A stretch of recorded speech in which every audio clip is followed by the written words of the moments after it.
Well, this is an SA200, and I am Andrew with Teal Electronics and Automotive in Midland, Texas. Today, I'm going to show you how I rebuild this carburetor right here. This is a Marvel Schlieber type. They also have a Zenith type that fits on these. I'm sure there's plenty of other types that fit on it, but those are the two most common ones I deal with. I'm going to try to show you everything from taking it off to cleaning it to putting the carb kit in it, making sure everything's right, setting the float, all that stuff, resetting the linkages after you're done. Yeah, let's get started. So I'm going to do my best to not get in the way of the camera, but as you can see, as soon as I go to start working on this thing, I will definitely be in your way. But I'm sure you guys are smart enough to be able to tell what's going on behind the scenes. So this is your linkage to the idle solenoid. I'm sure if you're watching this video, you probably know that. A lot of times it's a 3/8 on this back side over here. And a 3/8 is not going on. It's going to be a 10 mil.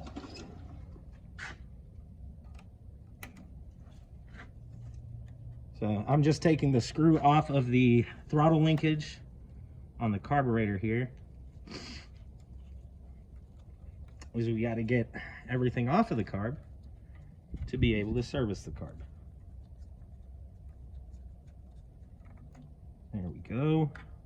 Let's not drop our nut. Set those in a place we can find them here in a second. On this is our governor linkage.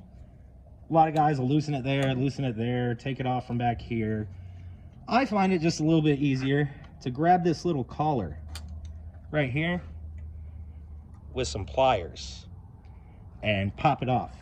And I'm almost certain that that's how it was made to be done, judging by the slot in the backside. Then you just push that guy off. She's off. Do not lose this.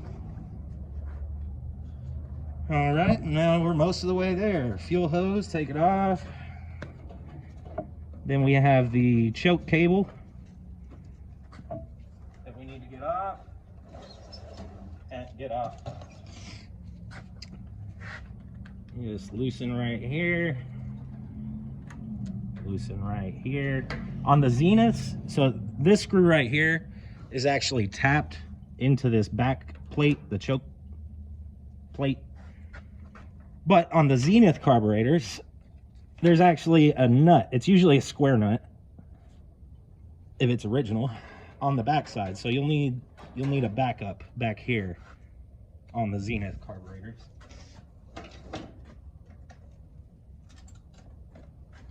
These nuts up top, usually a 1/2 inch. Usually nuts. Sometimes there's bolts. And this one is a story as old as time, man. A guy hasn't used it in over a year. He never put any fuel stabilizer or anything like that. And so when he went to start it, when he needed it, it wouldn't work. There you go. That's how easy it is to get the carb off. But yeah, so if you spray a little bit of carb clean, brake clean, something volatile enough to be an alternative fuel, it starts right up. It runs great. It's even got OCVs, so it's gonna weld. I'm certain of it. But if you can't start it, it's not gonna weld for shit. So I will meet you at one of my teardown tables. All right, so we are at one of our teardown tables here at Teal Arcata. Not necessarily my favorite. I like the stainless steel one. You know, it reflects a lot of light back into your eyes so you can't see anything.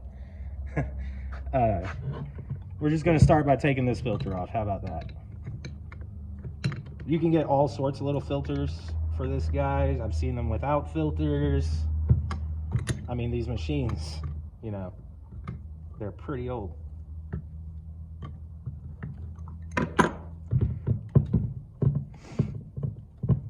last person that worked on this put plenty of Teflon right there. You need to be careful with the Teflon. I have put far too much before, and it'll get sucked into the carb, go into the needle, and keep the needle hung open. Then you will be dripping all over the place and rebuilding, basically rebuilding a carb a second time for free. That's before it even leaves the shop. Okay, and we'll get this razor blade here and get it up under this gasket. Should you replace this gasket? Yes, most definitely. If there's anything wrong with this gasket right here, it'll be a vacuum leak.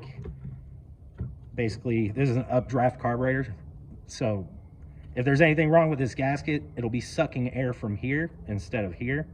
It needs to suck air from here to get fuel to go up into the intake. So yeah, I would put a new, fresh, non-crunchy gasket, something pliable that can squish down. You see the little impression? It's going to be hard to get that to do it again when it's that brittle of a gasket. Definitely replace it. I mean, it comes in a carb kit, so, you know, might as well. All right, and then with this screw right here, I like to count your turns before you take it out. So this is our starting point. We'll screw it all the way down until it just gently seats, and we will count that. That way, when we're putting it back together, we'll put that screw in the exact same spot and adjust it from there. So starting point, half turn, 1 turn, a little past 1 1/4. Most of them that I work on, almost 1 1/2. Most of them that I work on are usually about 1 1/4. So I don't necessarily need to do that every time anymore. It is a habit, and most of the time I do, but not necessary. After you've done so many, you know how many turns it is. We don't care about those parts because the carb kit comes with a new needle screw and a new spring, but there you go. I really have to recommend screwdrivers like this. The little happy guys dancing. Hey buddy, how you doing? Oh, good man, good. Just, you know, taking carbs apart. Me too, bro. Oh, whoa. No, seriously, the T-handle on the top really gives you leverage when you go to loosen these screws, especially on the carbs that are aluminum with steel screws that go in it. Look, I got a crappy old Kohler carb here. The screws on the top of the Kohler carb can sometimes get pretty tight, pretty seized on there. So it really helps if you can bear down really hard with a screwdriver, and then you have that leverage to turn it sideways. So I really like these cheap screwdrivers. It's another thing, screwdrivers. When rebuilding carbs, a lot of the jets are off sizes of flathead. And so I have a ridiculous assortment of screwdrivers that I have ground to be perfect for certain jets. And yes, all the screwdrivers that I've ground are cheap, shitty screwdrivers. And they're not pretty, but they are perfect. Beauty is in the eye of the beholder.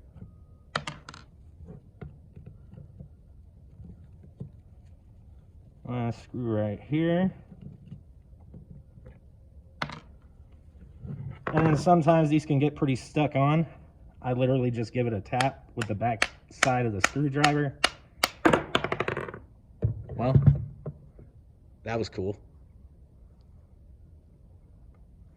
So, if you tap it with the back of your screwdriver for years, you might kill your favorite screwdriver. He was so happy until I decapitated him. Man. Okay, let's try it with the red one, see if we can knock his head off, right? There we go. Ooh. Grosslicious.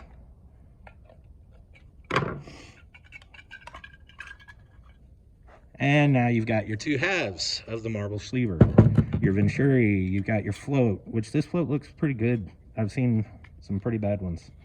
That's your float pivot pin. There's your needle. This is your needle seat.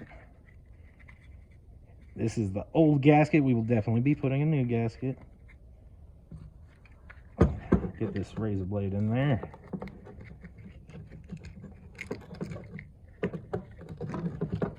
There you go.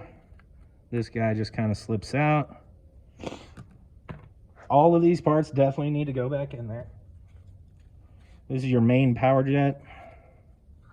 That one's just draining the carb. There is a tiny little jet inside of that hole. Don't forget about it, because it will run like crap. All right, let me grab a shop towel here and sweep up just a little bit of this brown gasoline here. Brown saline here.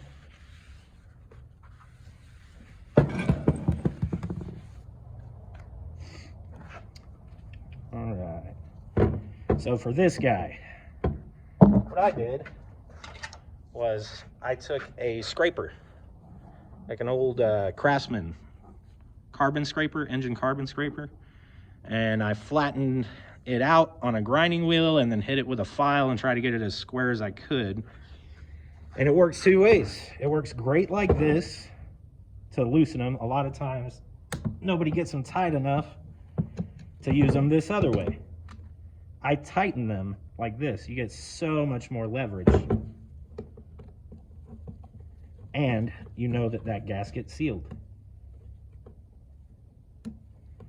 But yeah, this carbon scraper is wide enough and it's just about the right thickness that it can get most needle seats out of most carbs. There's your seat with the gasket on it. We're gonna get this little jet out real quick.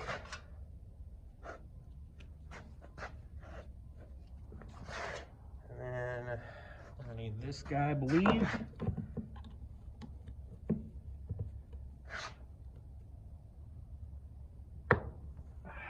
You want to put a lot of pressure on it. These little brass needles, jets, they like to seize. Doesn't matter if it's cast iron like this one. Doesn't matter if it's aluminum like the other one. They really like to seize. Okay.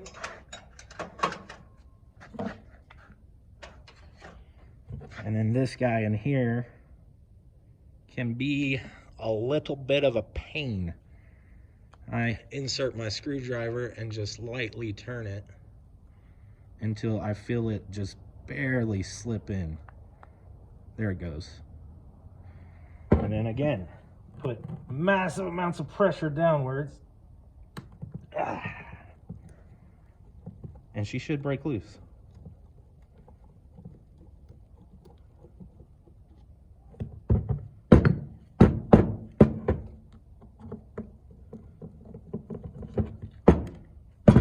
There she is. Don't forget. So, just want to show you. Grind that screwdriver until it fits as perfect as humanly possible. And you shouldn't have a problem getting it out unless it was so seized that it was never going to come out anyways. All right. My bad, had to pause the video, had a customer run by the shop to buy a couple parts. So, let's continue. Where are we at? This main power jet. We are gonna take that out. It is a 3/8 inch socket. On the Zenith, it is actually an 11/32. You don't wanna over tighten this when you're putting it back together. Ask me how I know. You won't be happy. I can promise that. There's that guy. Gasket stayed stuck. There's the gasket. Make sure none of the gaskets stay stuck on here. Everything needs to be extremely clean. precise so that your engine runs well. I believe that's the majority of the main components of this sucker. And like I said, a lot of pressure and twist. Yeah, if you're not going to be running your SA200 for a year, the best thing you can do is put some fuel stabilizer, like some Sta-Bil, Seafoam, Winterizer, something like that, into the fuel system, and then turn off your fuel. Kill your fuel while the engine is running, and let the engine suck all the fuel it can out of this bowl. That gives you much greater chances for success when you go to start it a year later. You open up your fuel valve, fuel flows into here. This guy's still clean. There's no varnish from the old fuel. It's in your favor, you know? I guess we are about ready. I'm going to soda blast this guy. I like to soda blast them. It's quick. It gets all that gunk and rust and poop up out of here so that we can go back to putting her together. Also, soda dissolves in hydrocarbons, i.e. brake cleaner or carb cleaner or whatever. So I don't have to worry about little bitty particulates getting stuck in any of these orifices. I have used just normal sand blasting media with pretty good success. As long as you know your orifices and you make sure that they're clean. Know your orifices. Orifices?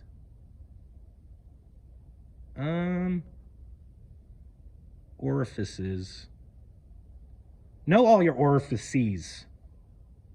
Whether it be on your carb or on your body. Just know where they're at and make sure they're clear and free of obstructions. I'm going to go soda blast this. I'll be back. And I'm back from blasting. This is a cast iron carburetor, so yes, it will flash rust. A lot of times I do paint them to keep them from rusting. This guy does not care. He just wants his welder back so he can get back to work. Understandable. If you're soda blasting, you should be fine to blast this float right here without any problems. It is extremely thin metal though, so I wouldn't recommend blasting with anything other than soda, maybe walnut shells, something along those lines. This guy, main jet, I normally just blast with everything else. These little guys, I don't. These little guys, oh, this little guy. These little guys, I usually take with a screwdriver, put it on the driver, take some Scotch-Brite, and just act like you're going to screw that sucker in. It'll clean up the threads real nice, and then you can turn it around and get the head of it. Another thing is I cleaned all this surface off again. I don't want any dust, any particles, anything while I'm putting this sucker back together. See, it's a lot nicer, a lot cleaner. You just flip it around, touch the back side. Good enough. Same with these guys, except on these guys, you want to use some of these guys. Nunchuck cleaner, tip cleaners, torch tip cleaners. You don't want to enlarge the hole any at all. You want to use the biggest one that'll go through there without hardly any resistance. Poor guy, look at him, man. So let's go ahead and do that real quick. Nope. Nope. Let's try this one. There we go. See how it just slides up and down? That's perfect. Now, these things are basically little files. You don't want to file anything. You just want to rub the walls for a second. Rub the walls for a second to make sure it's free and clear. Do the same to this guy. It's got a much bigger hole. Let me find out which one it is. There we go. Just a little bit of working her around and we're good. That is clean. Okay.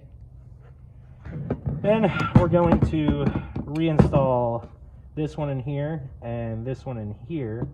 This guy goes right back in here, the back side.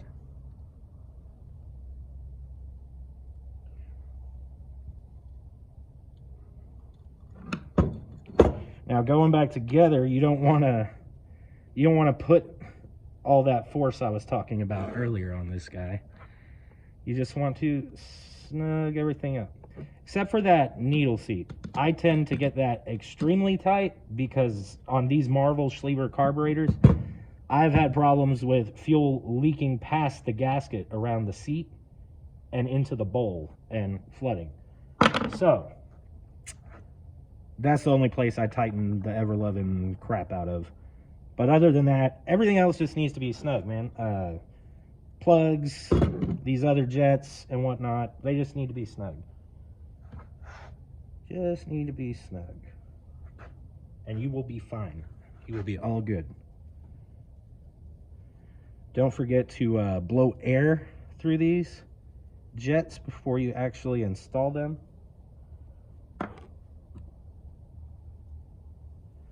Just to be double, triple, quadruple sure that you're not leaving any particles in the jet. You should do a little research on how a carburetor works before you go to do this. Although it is fairly easy, and if it's something that, you know, that's going on with your machine, I definitely recommend doing it yourself. It's going to be a lot cheaper than getting somebody like me to do it for you. But I also understand not having the time or the want or the need to do it yourself. And I understand me wanting to do it for you and make a little bit of money.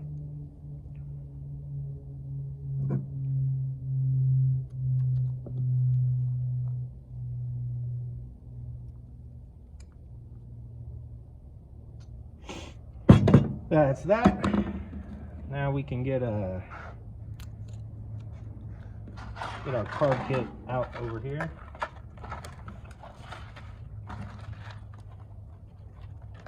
This is for measuring the distance between your float and the surface of your gasket.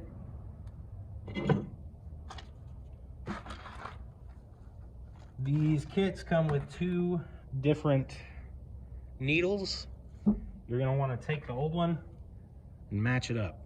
There's two different tips. And a lot of times they'll give you a little notice like this showing you the difference.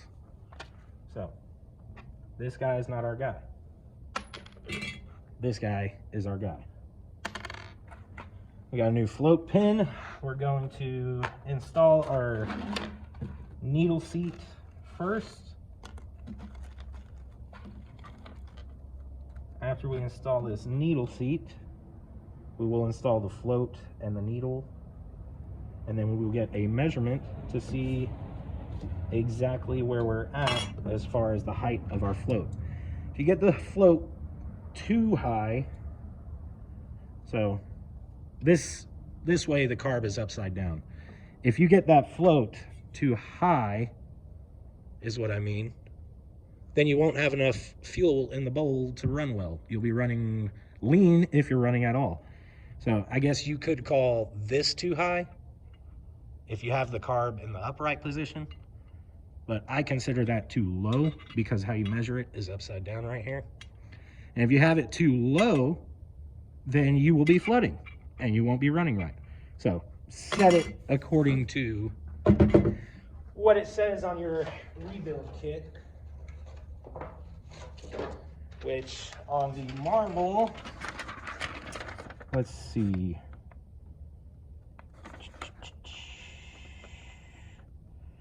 Marvel Schlieber, oh, poor dead guy. I want to say it's a 1/4 inch. Yes, it is a 1/4 inch. Right there. 1/4 inch. And you can see on that paper exactly what they want you to do. And it tells you also, do not use the floats to bend it. It wants you to bend it back here on these arms. So let's get this guy in there real quick. Bada bing, bada boom.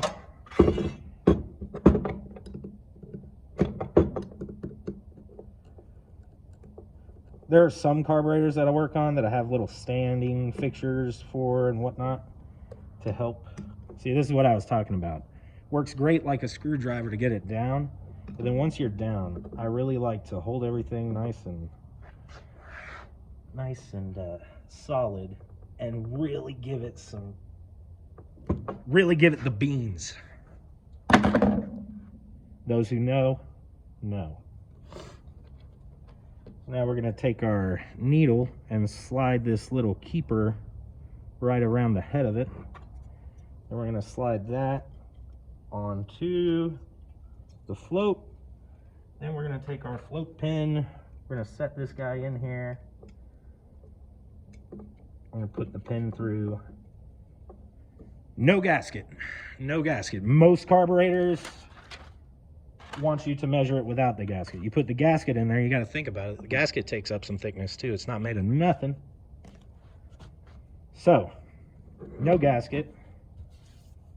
You want to use this little guy. One side's metric, the other side is SAE or Imperial Standard is what a lot of people will call it around here. And we are way too high. We're at almost a 1/2 inch. So I'm going to bend it just like they say at the back.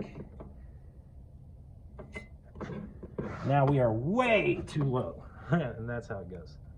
Right there we're at a 1/16 of an inch. So let's bend it again. They also don't want you using the float to bend it because you can push the needle into its seat a little too far. That's almost perfect right there. Ooh, just a hair.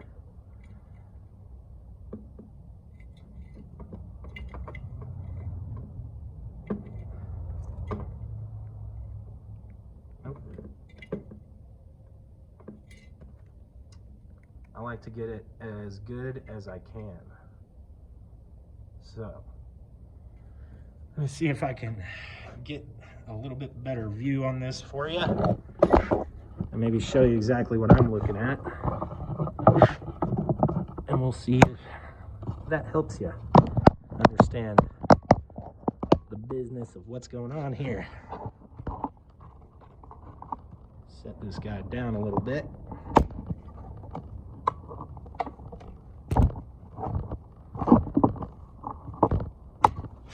So, this is what we're looking at. The gap between this gasket surface and the bottom of this front side of this float.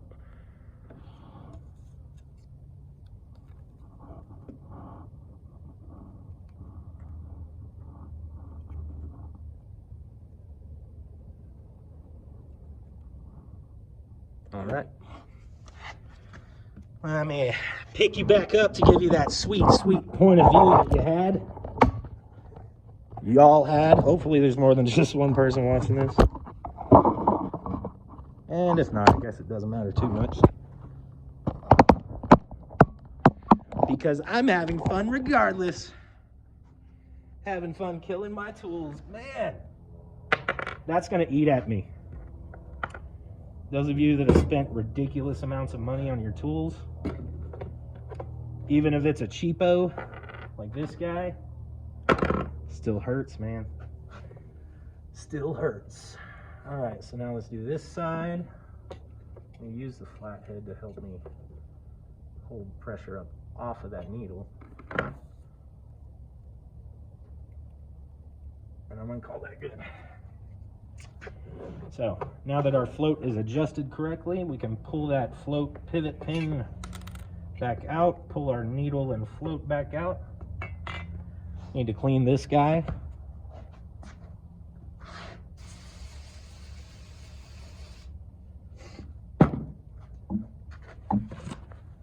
Personally, I like when they come with the brass ones, the metal ones. These, if you got your timing off and you get a backfire through the carb, through the intake, then these plastic ones will crack, and then you don't have a venturi. You're sucking air through the side of the crack and not actually sucking fuel up through the carburetor. That's another thing. This guy only goes in there one way, like that. Which on this side, you can put it in both ways. But on this side, it'll only fit one way. So they kind of got you covered on that. But, you know, I know some people, I know some people that would definitely be like, oh, why isn't it fitting? And then shave a little bit off and then put it in there, and the venturi's backwards and then it's not working. And man, so many people are so reluctant to go back to what they did.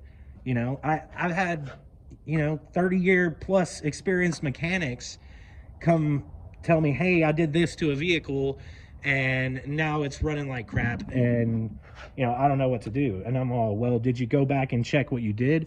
Well, no, I didn't, because I mean, I know I did a good job on that, right? No. Always go back and check what you did. If a vehicle wasn't doing something before you messed with it, and now you've messed with it, and it's doing something, go double check what you did. Maybe you left a connector loose. Maybe you fucked up.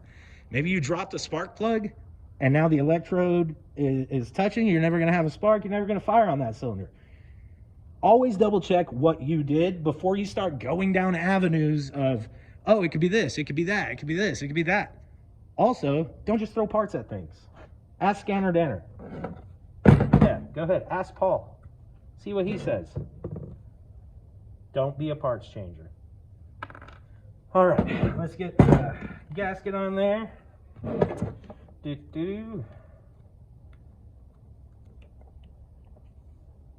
That's correct. But I like to have the gasket off to slip this guy in, because I don't know if you noticed, it doesn't quite fit. So you gotta like slide it from the side a little bit, roll it. You're gonna deform just one little part, but it flattens back out, and you know, this gasket's still nice and pliable, ready to be smushed, smeeshed. And look at me doing it backwards. I just told you guys, and now I'm doing it backwards.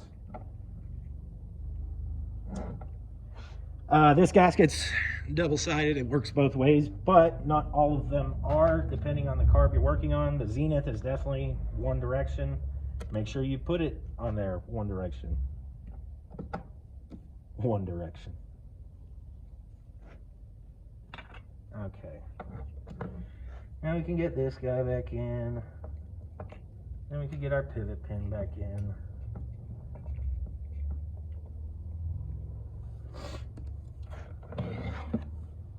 And then we'll get this guy going. Need our main jet gasket. Now I do not always use every part that comes with a carb kit. There's plenty of springs and gaskets and bushings and all that, you know, little Welch plugs for through holes that need to be plugged off. Real quick on this, I don't know if you can see it, but there is a shoulder that gasket slides over nice and almost snug. I kind of like to install this by holding the carb upside down, just so that I know I'm not grabbing that gasket with that little bitty shoulder or anything like that. It's just an assurity thing for me personally.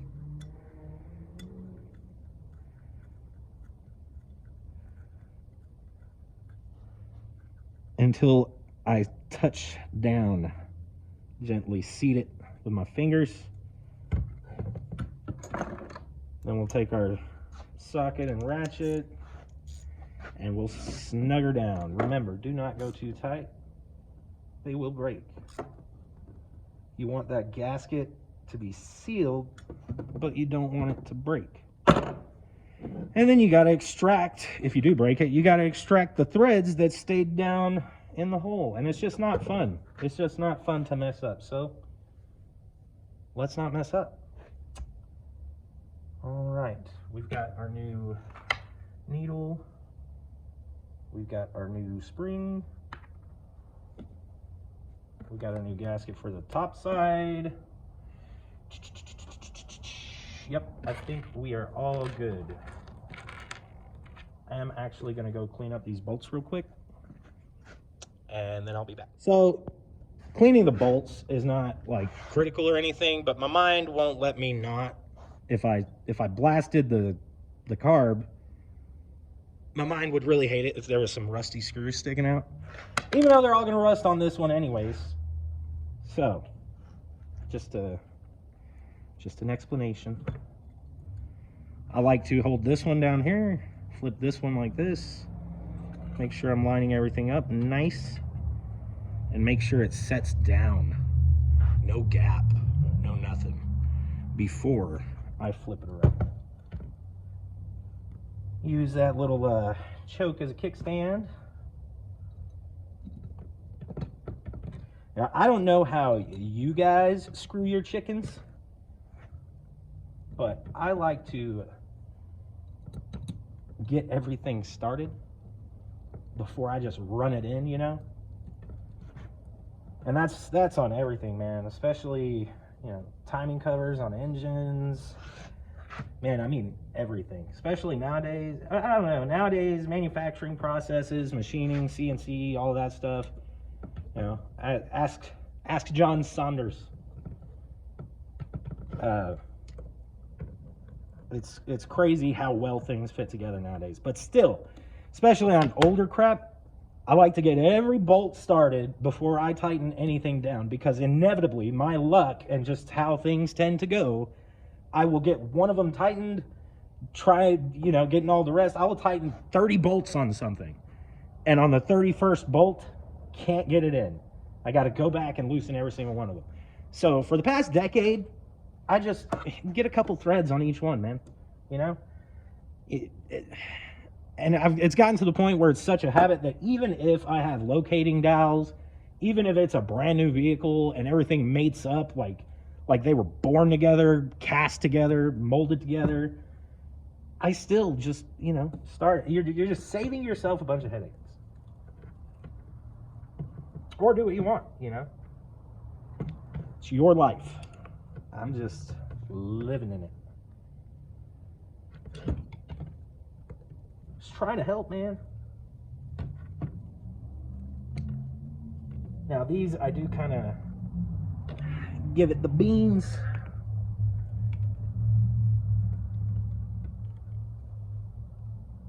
You want that gasket to smush. Because if it doesn't, vacuum leak, fuel seep, whatever, it's going to cause problems. All right, now you remember how many turns this guy was out? Well, that instruction sheet that I showed you earlier definitely tells you to start at 1 1/4. So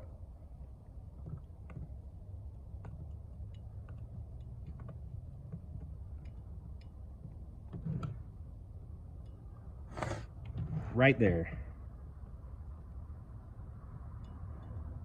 Yeah, right there. So we're gonna start right there, come back half, 1, and then we're gonna go 1/4. And we will check it out and see how she does. Don't forget your new gasket on top. Look at that. We're rebuilt, we're ready to go. So let's go. And we're back. And because this is all dirty stuff, I got the gloves on again. So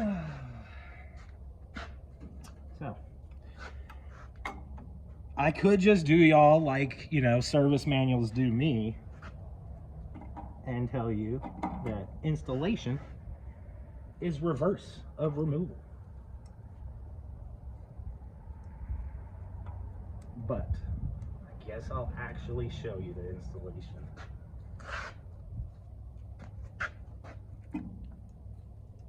I mean, it is the reverse of removal. If you don't understand that statement, you probably shouldn't have removed it, to be honest. But who am I to talk smack? I don't even know what I'm doing. But hey, neither do you. Otherwise, you wouldn't be here watching this video. Am I right? Or am I right?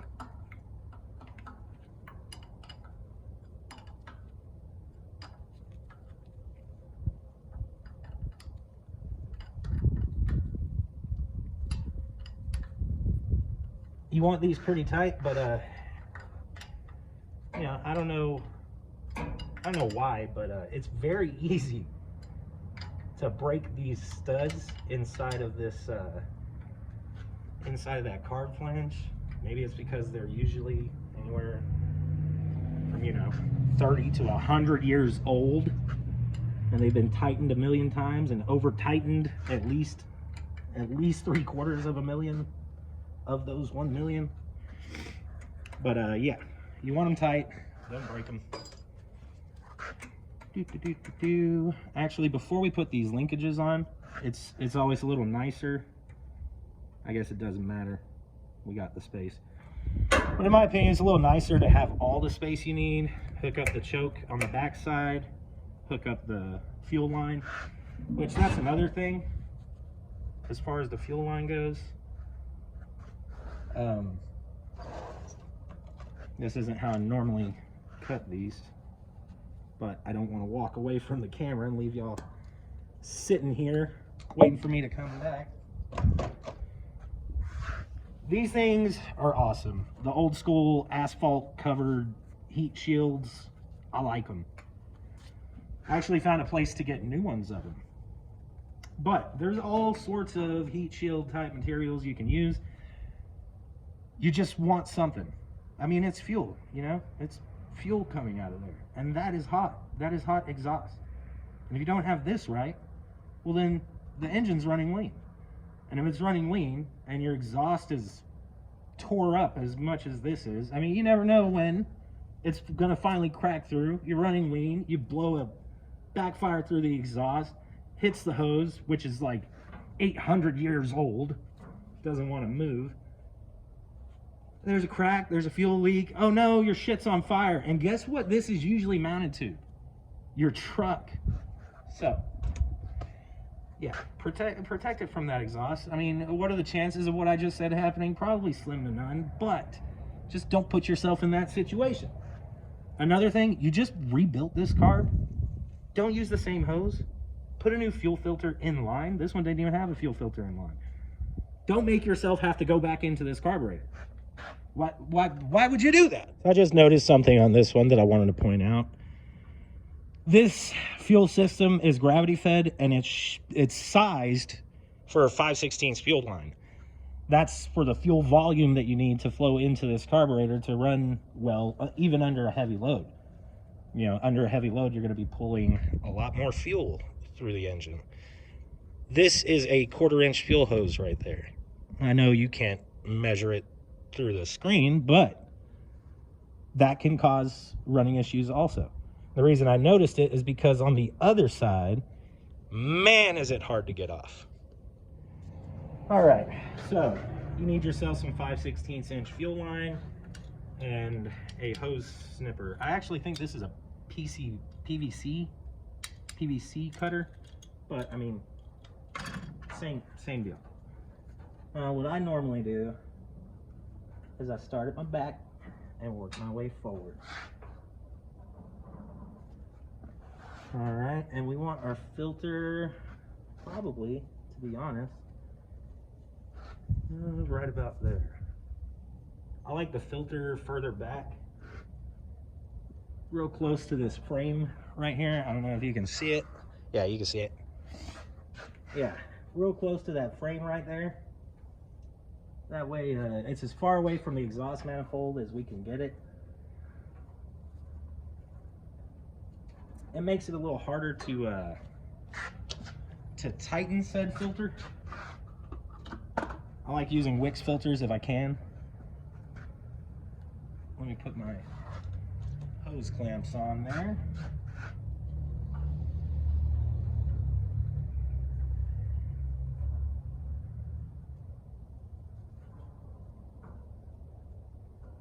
There's always, or well, if you're buying a good brand, there's always an arrow indicating the fuel flow. So it's going to go in there like this.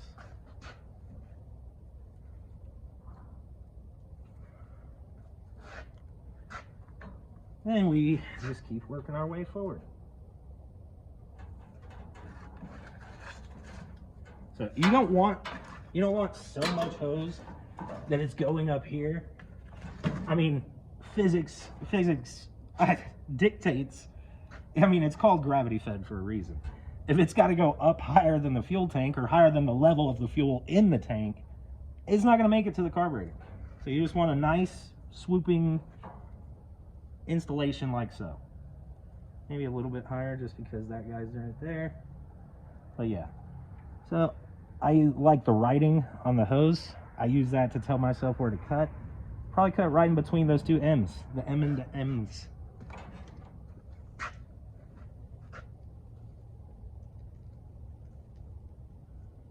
I like these, and that's why. Just a super straight, smooth, square cut. Well, don't get out any types of measuring devices or surface plates to call me out on that. But yeah. So now I'm going to tighten those up before we actually put that asphalt back on, and we might have to trim that asphalt sleeve just a little bit to get it to do what we want it to do.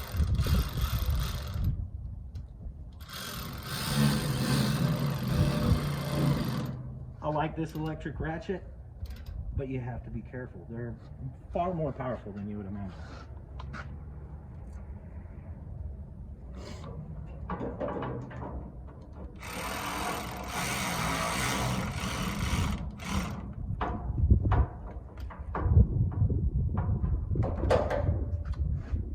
Far more powerful than you would imagine.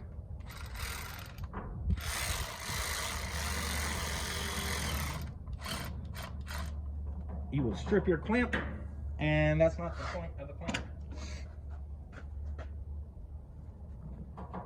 So we're going to run this as far up as we can. Probably right about there. So I am going to cut it right about here. For that, I'll use this guy because it's a little bit bigger. It's got a bigger throat, is what they say.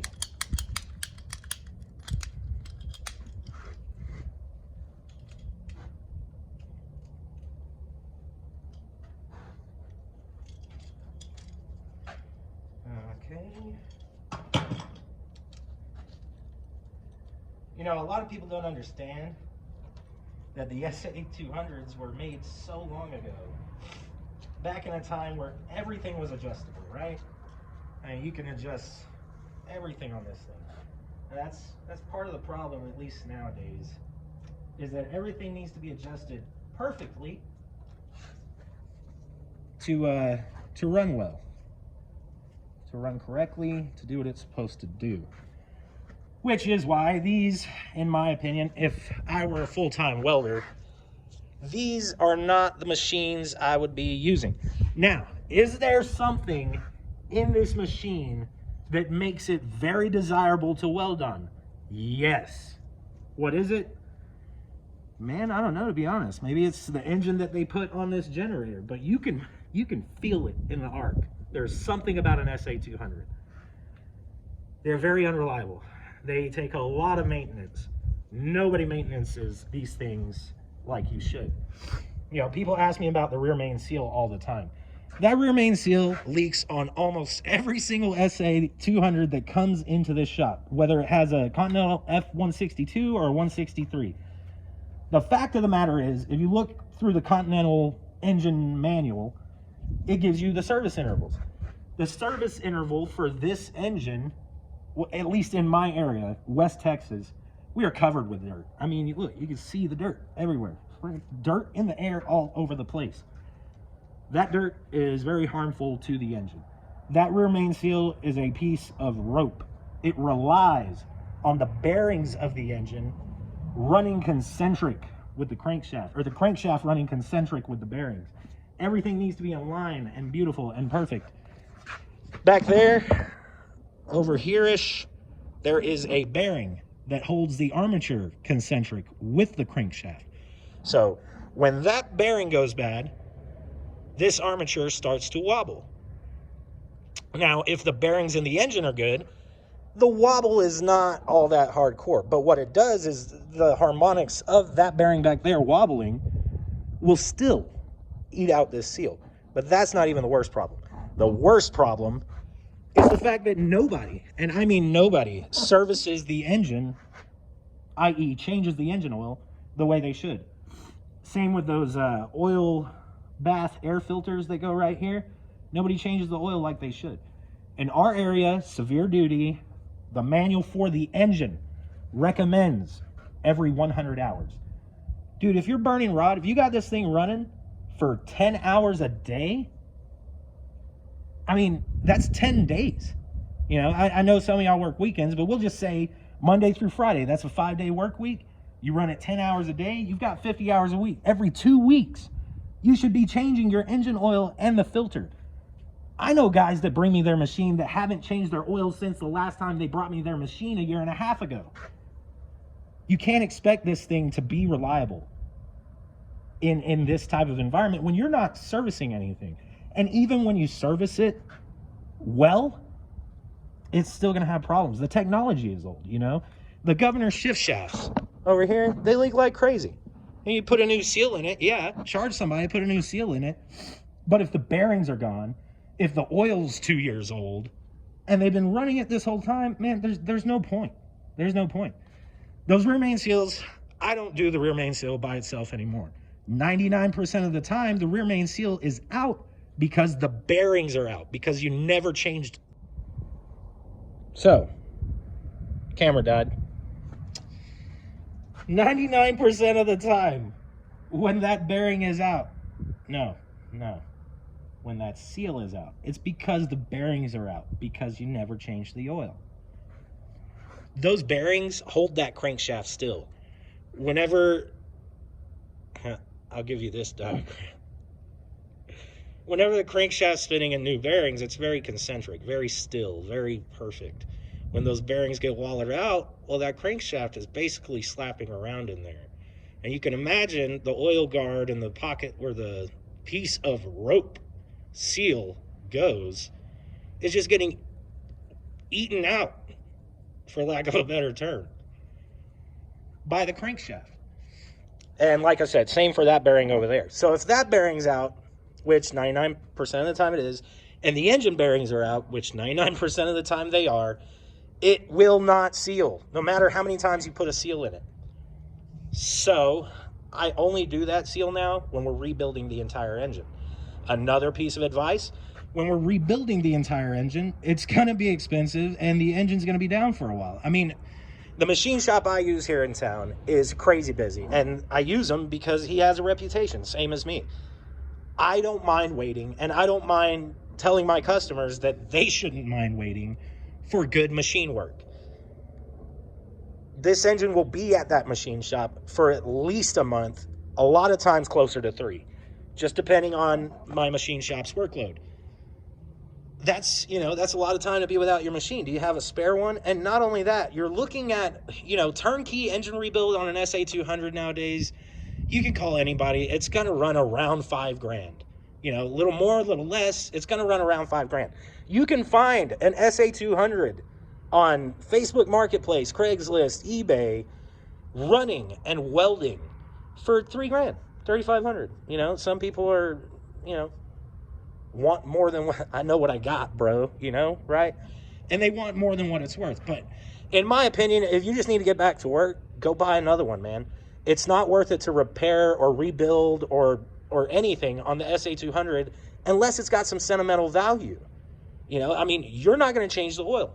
I know that. I know that for a fact. You're not going to change the oil. And if you're not going to change the oil, you're just, you're hurting yourself, you know? I mean, why? Why spend $5,000 to rebuild an engine on a machine that you're not going to change the oil on that's going to need an engine in 2 years? The rear main seal is going to be leaking again. Front crankshaft seal is going to be leaking again. Governor shift shaft seal is going to be leaking again. There's no point unless it was your dad's welder, unless it was your very first welder, unless it was your dead best friend's welder, you know? And I've had all those scenarios. I've had people want to rebuild it despite my advice. And if you're informed and you make that decision, I got no problem, buddy. I got no problem rebuilding it for you. That being said, I just, you know, my reputation relies on me being honest with my customers. And in my honest opinion, an SA200, Continental F162, or an F163 is not worth rebuilding unless it's got sentimental value. So we got our asphalt cover here cut to the right length. We've got our filter in there. I'm fixing to open the valve and let fuel in, but we need to go ahead and get this choke cable mounted back up, and we need to go ahead and get this governor linkage hooked back up, as well as the idle solenoid. So let's do that. All right. We're gonna get that choke cable first, just because it goes behind that idle linkage.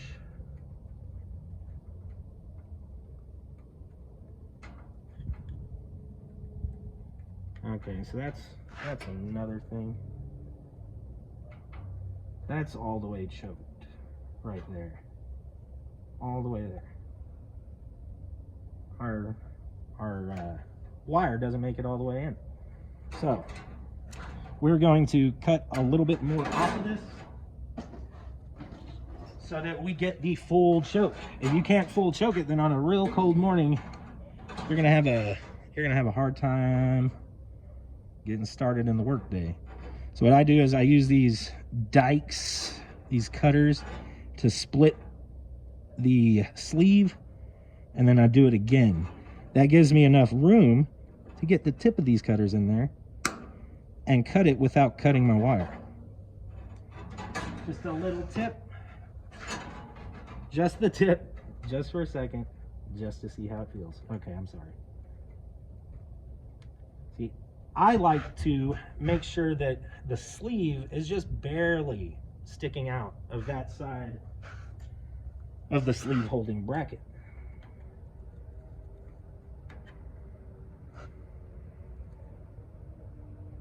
There we go. And then I also like to hold this wire straight, because when you tighten these, sometimes you can bend it, and when you bend it, it'll make the choke linkage bind up.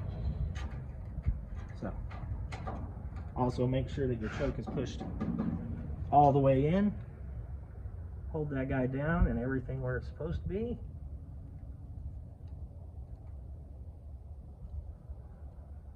There we go, nice and tight. Let's check her out. Nice smooth operation. It goes all the way to the back, all the way to the front. We are good. Sounds like I'm making a dance up over here. And then I like to cut that wire right there. It leaves less of a chance of that entering your body.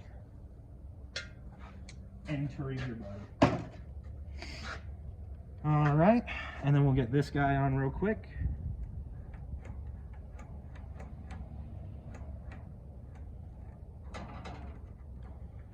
Just depending on how the choke cable wants to lay. Sometimes I'll put this on the outside. Sometimes I'll put it on the inside.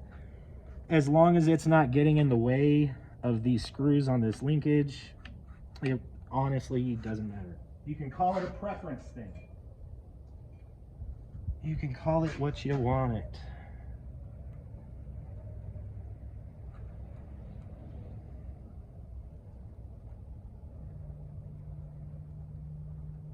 Also, you want a nylock on the back side of this. I can't tell you how many times people come into the shop and they're like, my machine's stuck at high idle. Well, you know, the governor linkage, the governor itself and the springs on it will take the throttle back to high idle, okay, when you kill the machine. This is high idle. Lots of guys put a new solenoid on or adjust their linkage or whatever, and then they tighten the ever-loving crap out of this screw. And they're like, oh, it's stuck in high idle. What do I do? And so I go over there and I loosen it a little bit and it works. And to them, I look like some kind of wizard, but to me, I don't know, man. I don't know what to say sometimes, you know, I just don't know what to say. The goddamn pen is blue.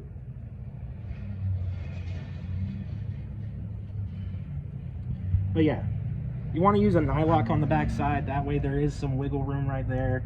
You don't want to lock it down. You want it to be able to move. We're probably going to have to adjust that because it keeps wanting to, that solenoid's wanting to come out. And when it comes out enough, instead of being straight in there, it'll cock itself. And then once it cocks, it won't slide back in, and then again, you're stuck at high idle. But we're probably going to be all right there for starting her up and testing her out. These right here, this is my special service tool. They're not a hammer, but they work really well sometimes for getting this guy back on. And she's on. Give it a little tug, make sure she ain't moving. All right.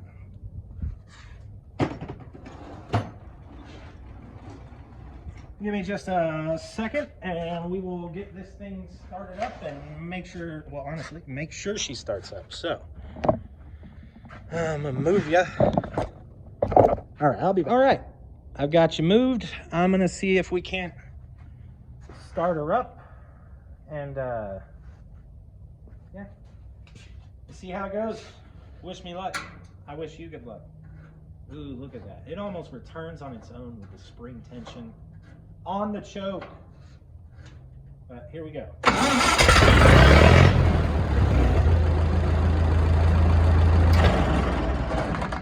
Well, I think she might be good.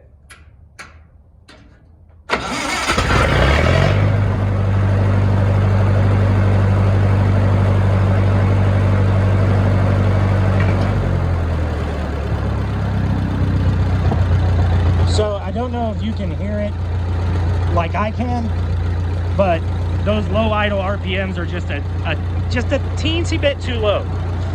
What happens when you get too low on your RPMs is your exciter does not make enough juice to excite anything.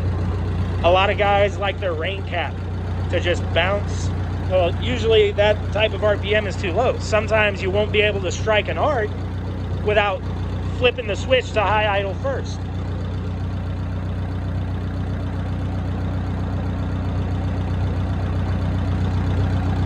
But either way, I apologize for the audio. I have a huge machine running by my head. I can't hear myself think. I appreciate you watching. I am fixing to check the OCVs on this guy, adjust the high and low idle RPMs, and we will see how she does on the load bank. Appreciate y'all watching. If you enjoyed it, give me a like, a subscribe would be awesome too. Both of them really help. You guys have a great weekend. Today's Friday for me. Yeah, I'm gonna get this thing done so I can get out of here. Take it easy.